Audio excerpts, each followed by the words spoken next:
Hola a todos, ¿cómo están? Un saludo para todos mis contactos hispanos, todos mis contactos latinos, eh, de Chile, Argentina, Perú, ¿dónde más hemos estado? Costa Rica, Brasil, si es que me pueden entender. Sé que muchos de ustedes entienden español. Y también para mis contactos de España. Aunque si eres de España no escuches esto porque esto lo aprendí de ustedes. En los últimos días, mucha gente me ha estado preguntando diferentes cosas sobre el tema de iglesia, y no solamente en los países latinos, también en los países de Europa, por donde hemos andado, ¿no? Em, y bueno, hice un video cuando estuve en Suiza hace un tiempo sobre iglesia, pero lo hice en inglés, y ahora quería compartirles un poco en español de lo que comenté en ese video y de lo que he aprendido desde que hice ese video, porque he aprendido varias cosas nuevas de mis amigos de España que me han ayudado muchísimo y que a partir de ahora me van a ayudar más. Y quería compartir con ustedes porque creo que es un mensaje muy importante. Muchas veces me preguntan, bueno, ¿y qué de la iglesia, no? Los entrenamientos que damos, viajamos por diferentes lugares y pues básicamente lo que hacemos cuando llegamos a un lugar, este famoso kickstart que le llamamos, ¿no? O activación, yo le llamo, ¿no? Activación de la fe. em, pues se trata de activar cristianos que están teniendo una vida pasiva. Cristianos que están pues yendo a la iglesia, pero no están viendo fruto, no están trayendo a nadie a la fe, viven en pecado, están luchando con tentaciones, no son libres, no ven el poder de Dios, no hay milagros, no hay nada, no hay guía del Espíritu Santo, y están en esa etapa de frustración. Entonces nosotros llegamos y les damos este seminario de 3 días o 2 días y medio, donde los activamos y les enseñamos lo básico del Evangelio, de qué se trata el Evangelio, qué Evangelio es el que hay que predicar. Los desligamos un poco de la idea de las tradiciones de la iglesia, sino de que aprendan a ser como Jesús era, punto, cuando él estuvo en la tierra, ¿no? Pues, no, y les enseñamos a sanar enfermos, a echar fuera demonios, a bautizar y a llenar a las personas del Espíritu Santo, y los animamos a ir a las calles y practicar esos dones con personas que no creen en Dios, buscar gente que está en necesidad y los ministren no solo con palabritas y buenas intenciones, sino que de verdad traigan una solución milagrosa a la vida de la gente. Y es genial, es tremendo ver eso. Pero cuando damos estos entrenamientos, muchos nos preguntan, bueno, ¿y qué de la iglesia entonces? ¿No? ¿Qué hacemos con la iglesia? Porque, pues, lógico, en el Nuevo Testamento no se ven las iglesias que se ven hoy en día. Y gran parte del problema parte de que cuando leemos la Biblia y leemos en la Biblia diferentes palabras que no son familiares, nos son familiares. Palabras como iglesia, pastor, apóstol, eh, anciano, obispo, etcétera, ¿no? Hay diferentes términos allí en la Biblia que son términos que se usan hasta hoy. Bautismo, por ejemplo, también entre ellos.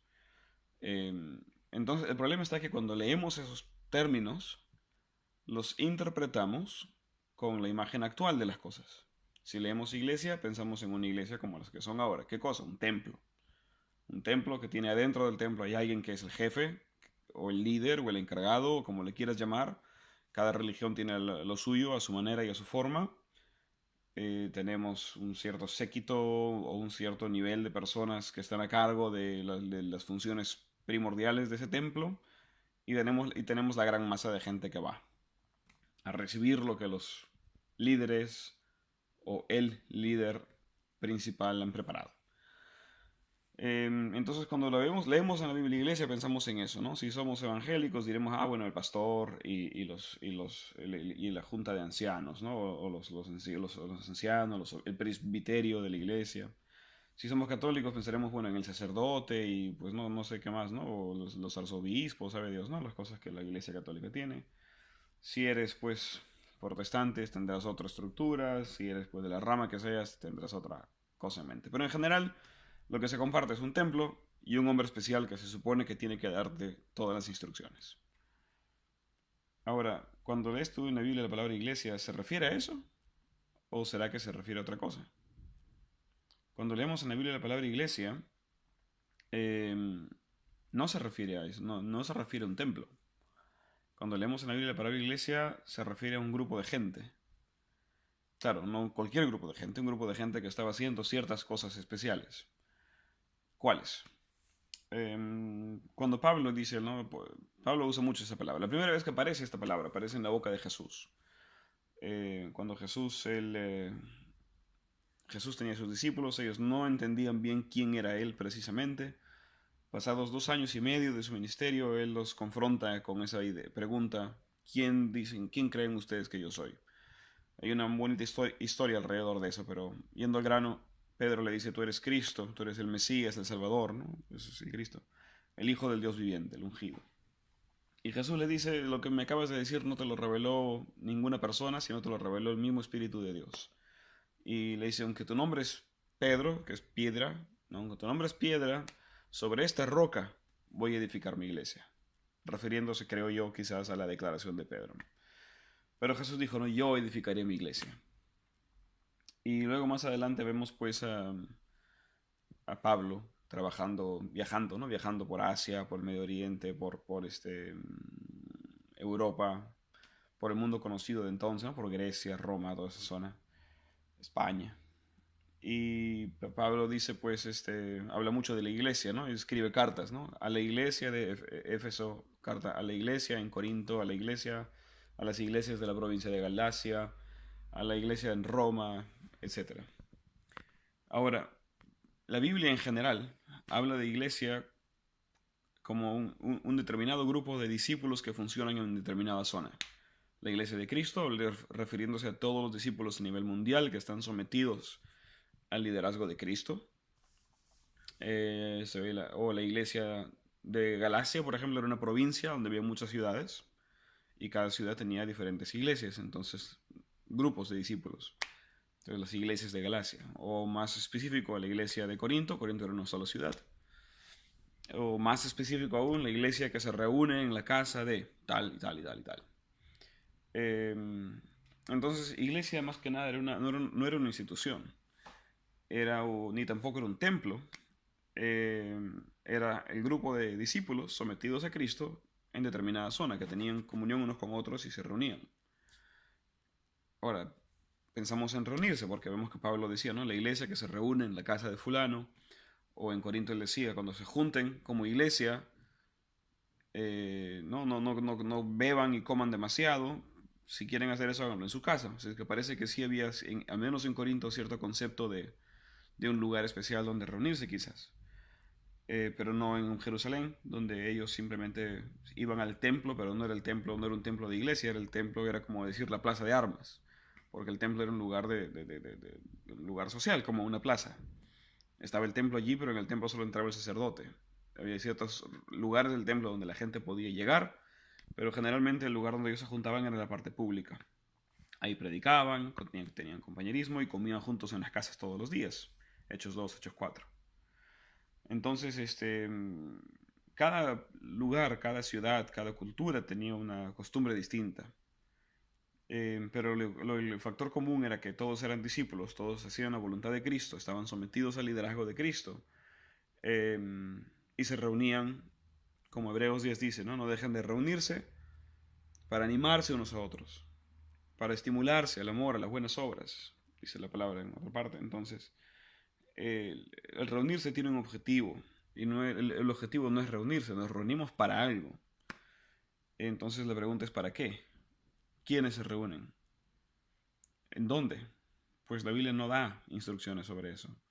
Lo que sí podemos decirte es que no es un templo, no es un local, no había un pastor o un sacerdote, eh, y la gente se reunía para animarse unos a otros, para estudiar la palabra. Vemos que los apóstoles también, ¿no? Dice que los primeros discípulos perseveraban, continuaban en la enseñanza de los apóstoles, o sea que había enseñanza también. Eh, pero era una cosa muy viva, era una cosa muy, muy real. Y cuando Pablo viajó, Pablo no fue diciendo voy a plantar una iglesia. Esa frase, esa idea evangélica de hoy día, como tal, no está mal, pero como tal no se menciona de la boca de Pablo. Él se iba a hacer discípulos. Y lógico, cuando levantaba discípulos en una ciudad, él se quedaba allí hasta que ese grupo de discípulos, la iglesia de esa ciudad, pudiera continuar funcionando sin él. Les enseñaba lo básico del evangelio, los veía madurar, crecer, a veces en semanas, a veces en meses, a veces en años, y luego de eso continuaba su viaje a la siguiente ciudad según el Espíritu Santo le iba mostrando. Pues entonces, mi punto cuál es, ¿cómo se hace iglesia? ¿Necesitamos un nuevo método de iglesias? Sí y no. El problema de los métodos es que ponemos la fe en el método y dejamos que el liderazgo lo tomen hombres que no están sometidos al Espíritu Santo, al liderazgo del Espíritu. Sí creen y sí están sometidos a Dios, pero no están dándole espacio al Espíritu Santo de que sea Él verdaderamente el líder. Hay iglesias en casa, por ejemplo, ¿no? O células, se llaman algunos, ¿no? En una ciudad donde hay 10, 20, 30 células, ¿no? Grupitos pequeños donde se reúnen en la casa a compartir, tener comunión, estudiar la palabra y salir a las calles quizás a, ¿no? a hacer la obra, pero esas iglesias en casa a veces son muy buenas y Dios se manifiesta y los dirige y trae crecimiento y madurez. A veces son muy malas, son muy dominantes, controladoras y llenas de reglas y sistemas.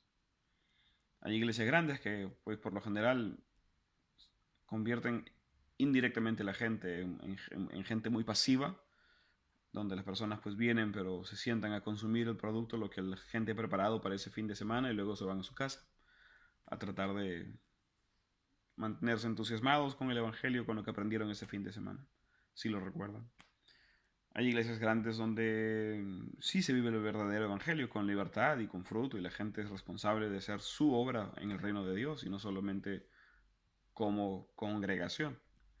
Entonces hay una gran variedad y no depende del formato, no depende del método, ni depende del sistema, sino depende del corazón y el entendimiento que tenemos, de la sumisión al Espíritu Santo como líder. Jesús dijo, yo soy el buen pastor y mis ovejas oyen mi voz y yo los llamo por nombre y me siguen.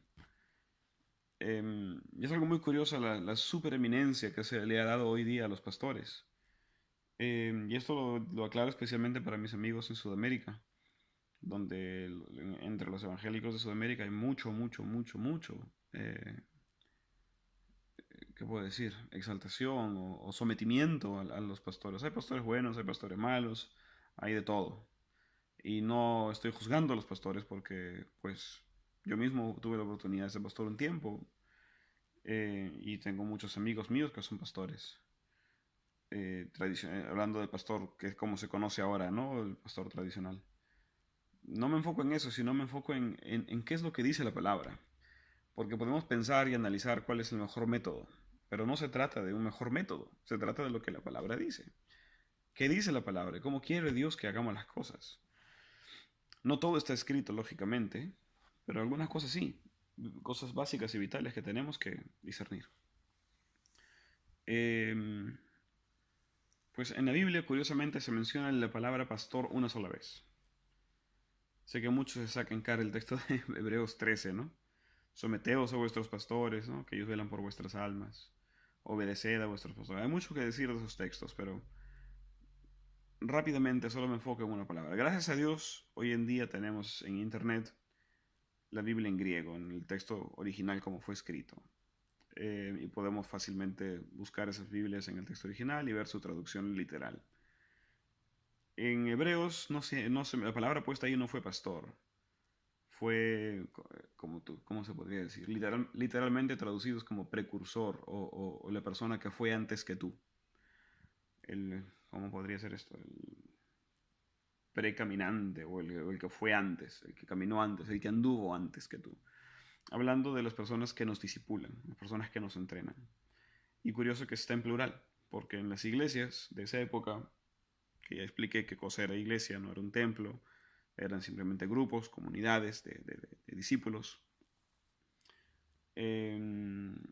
Había varios, o sea, los hermanos mayores, los líderes que cuidaban de ese grupo, que ya también es mucho que decir al respecto sobre qué cosa es un líder de acuerdo a la Biblia, no es el que domina y controla y decide todo.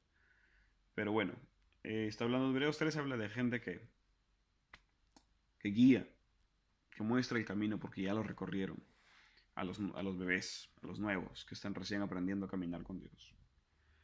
Y no era un hombre único, era un equipo, eran varios. Y el liderazgo era distinto a lo que nosotros pensamos ahora, pero es otro tema. Solo hay un texto que es Efesios 4, que menciona la Biblia, estos 5 ministerios: apóstol, evangelista, pastor, maestro, no, profeta, pastor y maestro. Solo en ese texto se usa la palabra pastor, como pastor de ovejas, pastor. Eh, y bíblicamente no encontramos una definición de ese título. Pero sí encontramos lo que la Biblia menciona, que era un buen pastor. Y es el que cuida de las ovejas, no el que les enseña. Para eso está el maestro, que es otra función. Y ojo, no son posiciones, no son títulos, son funciones, son trabajos eh, de servicio. Y pues bueno, el pastor era simplemente la persona que es aquel que cuida de las ovejas, que las observa, se da cuenta quién está debilitado, quién está flaqueando, quién falta. No que faltó la reunión, sino quién se está quedando atrás, quién lo ve que está luchando, de repente no se ha abierto en su corazón a contar problemas personales, pero el pastor nota eso y es capaz de sentarse, de escucharlos, de orar por ellos, de llevarlos de la mano a las ovejas más débiles, ¿no? De encargarse de que todas estén fortalecidas, unidas. No es un maestro, no es alguien que predica, ni que se sabe la Biblia de pe a pa, sino es alguien que cuida de las ovejas. Diferente al pastor, perdón, al evangelista que viajará ¿no? de nuevos terrenos y donde van hacen cosas, donde van hay rayos y truenos, milagros y conversiones y bautismos y boom, boom, boom. Pero el evangelista no tiene generalmente ese carácter de responsabilidad sobre la gente que ha alcanzado. Y ahí viene el pastor y el maestro que van a cuidar de ellos. El profeta que ayuda casi a los otros 4 grupos, ministerios o los otras 4 funciones, trayendo conocimiento de cuál es la voluntad de Dios o el problema espiritual en diferentes grupos, o etcétera. Y el apóstol, que es el que se encarga un poquito más ya como Pablo, de ir a lugares donde no hay nada, llevar el evangelio y empezar un grupo, quedarse allí hasta que haya un grupo sólido en movimiento. Y un apóstol podría invitar a un evangelista para que lo ayude en determinado momento, o podría involucrar a un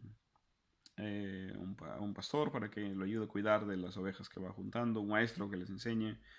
Y claro, todos podemos hacer todo, eh, eh, pero no tenemos todas las mismas funciones ni el mismo carácter, ¿no? Yo puedo evangelizar sin ser evangelista, o puedo plantar comunidades sin ser apóstol, o puedo profetizar sin ser profeta, pero y lo he vivido en determinadas ocasiones, pero hay veces en las que de verdad necesito a alguien que sea fuerte en eso, que de verdad lo domine bien, y nos ayudan a hacer las cosas, a alcanzar resultados, a dar fruto que permanezca.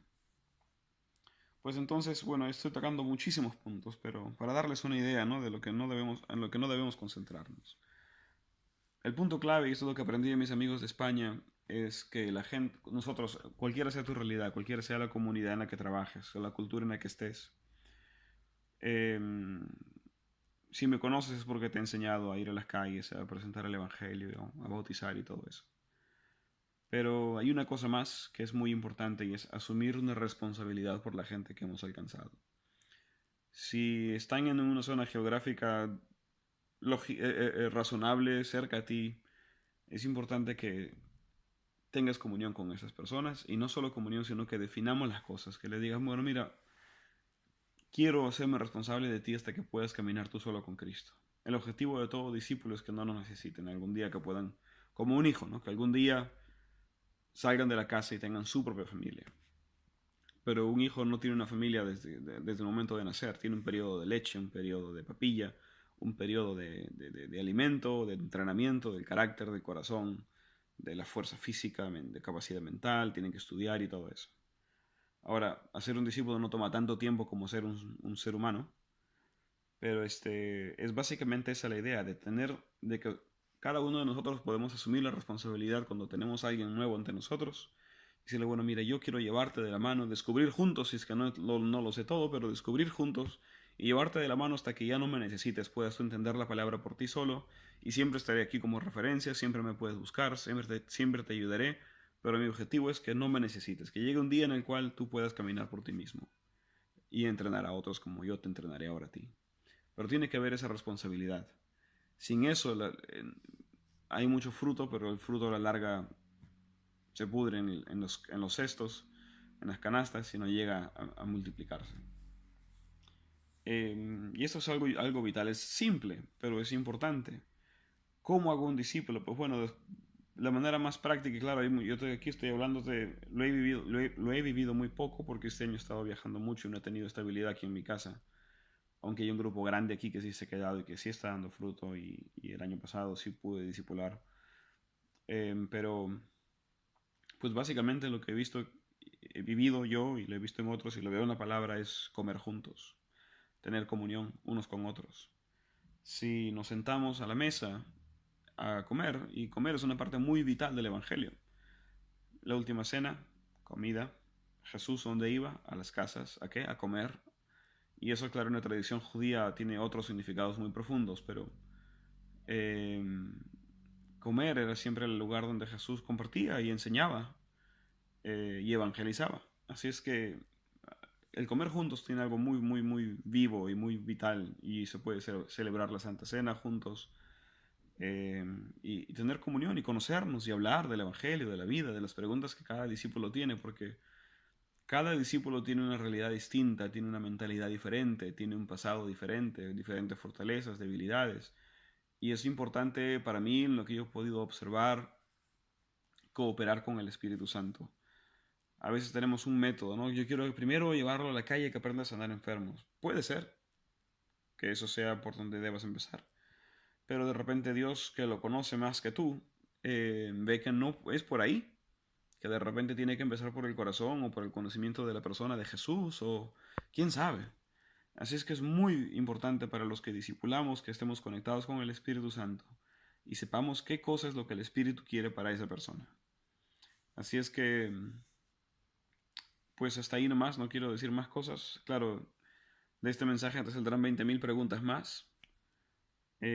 Pero bueno, con esto creo que con lo que he dicho hasta ahora es un buen punto de partida. No pensemos en reuniones, no pensemos en juntarnos y hacer grupos y programas porque eso no ayuda. Mal no está, bien tampoco. O sea, es como decir, bueno, me pongo pantalón o me pongo pantalones cortos. Es tu decisión, no es un gran rollo. Pero sí es importante que hagamos las cosas que Dios sí nos pidió. Pablo plantó comunidades y en su segundo viaje fue donde ya empezó a instituir o a reconocer, mejor dicho, quiénes eran los líderes, porque es importante definir. Es importante entender quién está a cargo de cuidarnos. Ahora, un líder, como yo les dije antes, ¿qué es un líder en la Biblia? ¿Es el que domina y le dice a todos qué hacer? No. Eh, Tengo mucho que decir al respecto. Ya estoy llegando a la media hora ya, pero eh, un líder para mí, como yo les podría decir, como la Biblia lo describe, ¿no? Jesús dijo, en el mundo, los paganos, ellos tienen reyes que ejercen autoridad y dominan a sus súbditos. Pero entre ustedes, dijo Jesús, no será así, sino que el que quiera hacerse el mayor se hará el menor. El que quiera ser primero tendrá que ser el último. ¿Qué, ¿A qué se refiere esto, Jesús? ¿De qué hablaba aquí Jesús? ¿De qué hablaba Pablo cuando describe las cualidades de un líder en las cartas que escribe a Timoteo y a Tito? Él no estaba hablando solo de carácter o de intenciones o de motivación o de entusiasmo, estaba hablando de una vida. Marido de una sola mujer, que tenga a sus hijos en sujeción, en amor, en honestidad, que gobierne bien su casa, que tenga buena reputación con los de fuera, que no sea un borracho, que no sea un pleitista, etcétera, ¿no? Da toda una lista de cosas que no se pueden comprobar con un par de semanas. Son cosas que se ven durante la vida. Porque Pablo empezó primero plantando discípulos, no iglesias. Cuando los discípulos empezaron a formar iglesia, empezaron a juntarse, a tener comunión y avanzar, empezaban a surgir líderes por naturaleza, porque estaban en ellos, ellos cuidaban del resto y cuando la gente tenía dudas, preguntas, problemas, acudían a ellos. Entonces Pablo empieza a definir quiénes deben ser considerados de verdad como personas capaces de cuidar del rebaño en ese sentido. Y él da unos requisitos allí. Entonces, son cosas que se ven durante Él empezó con hacer discípulos y terminó con establecer funciones, no posiciones, porque no es una empresa, son funciones. Es más, el texto en griego hablaba eran simplemente acciones. Supervisar, monitorear, cuidar del rebaño, etcétera. Es otro tema, pero... eh, pues lo que tendría que decir en conclusión en todo esto es que empecemos haciendo discípulos, uno por uno a la vez. No hagamos 50. Bueno, si se dan, se dan, ¿no? Pero el objetivo es pocos, un grupo pequeño, fuerte, en el que de verdad podamos abrir nuestro corazón, abrir nuestro hogar, que vengan, que vean cómo tratamos a nuestros hijos, a nuestra mujer, a nuestro esposo, si eres mujer, que vean nuestra vida, que nos volvamos hermanos, nos volvamos familia, que esa nueva persona que acaba de nacer en la fe encuentre en nosotros una familia real que cuida de él y que él pueda ver cómo funciona la familia de un hijo de Dios, un discípulo. Y entrenar a esa persona y no solo entrenarla, también enseñarle, también darle esa leche espiritual que dice la Biblia, para que esta persona vaya creciendo y no solo enseñarle para que sepa, sino es enseñarle para que enseñe, enseñarle a cómo explicar el Evangelio a otros, enseñarle cómo bautizar, lógico, lo básico, cómo sanar enfermos, cómo hacer milagros, pero también enseñarle a ser discípulos, enseñarle a que en el futuro haga con otros lo que nosotros hicimos con ellos. Em, y eso es una cosa vital, vital para que esto, la iglesia, el cuerpo de Cristo vaya creciendo. Algunos serán más apostólicos que otros que querrán viajar y plantar comunidades, otros serán más evangelistas que querrán viajar, hacer que la cosa explote pero volver a su casa. Otros serán más profetas que de verdad tendrán la capacidad de tener visiones, revelaciones de Dios. Otros serán más pastorales que cuidarán de las ovejas que hay en cierto sitio y los guiarán y cuidarán a los débiles. Otros serán más maestros que enseñarán. Otros serán una combinación de varias cosas. No nos corrijamos, no tratemos de cambiar lo que Dios ha puesto en el corazón del otro, sino apoyémonos entre nosotros para que cada uno pueda hacer lo que Dios le dio de una manera que dé fruto y que ese fruto tenga quien lo cuide, y que seamos una familia entre nosotros. No tiene que ser de 800 personas, ¿no? Puede ser en grupos pequeños. No importa cómo ni cuándo nos reunamos, pero sí es importante que de uno a uno, con los discípulos que estamos haciendo, tengamos una comunión constante, que seamos familia para ellos. Em, pues eso es más o menos la visión que hasta ahora voy teniendo de lo que Dios va haciendo en el tema de iglesia, ¿no? Como aquí pasa en esta ciudad donde vivo es muy especial y es diferente en cada zona, en cada ciudad, tiene diferentes tonos, colores, formas, carácter, pero esto es el factor común. Así es que esa idea quería dejarles. El ir a las calles es muy bueno, pero no todos son evangelistas. Pero es bueno ir para que estemos todos entrenados. Entrenados a poder presentar el Evangelio, entrenados para amar a la gente, entrenados para sanar enfermos, para hacer milagros, para todo eso, ¿no? Echar demonios, etcétera. Hay muchísimo más que decir y si tienes preguntas, ponlas abajo de este video. Me encantaría responderlas una por una. Para mis amigos de España, que seguro algunos de ustedes se van a comer toda esta media hora viendo el video. Si tienen alguna cosa que agregar o corregir, por favor díganla. Eh, David me acentuó mucho la importancia de enfocarnos en nuestros hijos y de discipular nuestro hogar, a la mujer y a los hijos, antes de enfocarnos en discipular a la gente de fuera. Porque se ven muchos pastores y misioneros que son su familia los que pagan el precio, porque ellos ven al campo misionero como Dios técnicamente, ¿no? El lugar donde Dios los ha puesto a trabajar. Y por darle prioridad a la misión descuidan a su familia. Y al descuidar a la familia, pues se desborona todo. Porque la primera responsabilidad que Dios nos dio antes de ser el campo misionero es el campo casero, que es nuestro primer campo de misión, la mujer y los hijos. De orar con ellos, enseñarles la palabra, ¿no? Es de tomarse tiempo de discipular a nuestros hijos y a nuestra mujer, de descubrir cómo funciona eso. Hay muchas cosas ahí que decir. Pero enfoquémonos en nuestro hogar antes de enfocarnos en lo de afuera. Porque si salimos a salvar al mundo y perdemos nuestra casa, ¿qué estamos haciendo? Pues bueno, hasta ahí hay mucho más que decir, pero yo mismo estoy descubriendo todo esto mientras vamos avanzando y trabajando. Y pues bueno, con eso los dejo allí. Gracias a los que me apoyaron con más opiniones y aportes para ir formando estas ideas con claridad hasta ahora. Eh, y si tienen más aportes que hacer, por favor, pónganlos aquí en comentarios en este video. Si tienes preguntas, también ponlas aquí. Es una aventura para todos porque nadie nos ha discipulado a nosotros como debía ser. Hemos ido descubriendo esto, redescubriendo lo que está escrito en la Biblia. Yo no tengo un ejemplo de alguien que me haya discipulado a mí. He aprendido de mucha gente, pero nadie tomó la responsabilidad de hacerme a mí un cristiano maduro. y ahora estoy tratando yo de tomar esa responsabilidad para con otras personas. Así es que es un descubrimiento, un redescubrimiento de lo que ya está escrito. Pero ahí vamos, alguien tiene que empezar, así es que empecemos con nosotros. Somos esta generación pionera que está empezando a hacer esto otra vez desde cero. Un abrazo a todos, gracias por lo que se tomaron el tiempo de ver todo el video. Que Dios los bendiga y espero verlos otra vez por Sudamérica pronto. Chao, chao.